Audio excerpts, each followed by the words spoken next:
Ve bebe. Tiako ny asa ataon'i Jesosy. Inona ny zavatra mararany bebe tonga teto?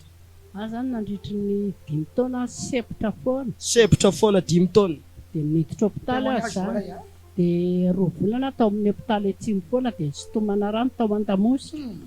Dia sitomana rano nakana rano aho zany dia nahazahoana 2 litra sy tapany.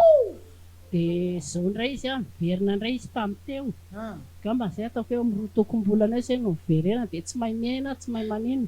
Dia teto aho tamin'ny tapa-bolana dia nanao délivrance teto moa izany pasteur. Dia tsy sepotra izany hatramin'iny nakaty. Dia izao nefa ny dia anaraina dia andeha hivavaka. Dia tsy afaka nandeha hivavaka ohatrany hoe doto apo ny tenako iray manontolo. Toy izy tamin'ny lerana andao andeha ihany atsika fa andao atsika andeha ihany fa zao any atsika mahita marina fa za tsy hipetraka zany dia lasa ihany manay nandeha. Dia ny zanako moa niaraka tamin'ny zao tsy maninona tsy maninona tsony. Aizany rangahan zareo. Somary koditra tsony. Wow. Ao atokotany eo rangahanareo. Aizany rangahan zareo mavoaka kely eto. Ao atokotany eo velany eo faizany le zavikelinay. Sitrana ny raha fotsinareo ha? Teaka tanana mantsy. Tavatana mafantompo. Tsy isy raha niforona tsony any amin'ny lamosina raha bebe.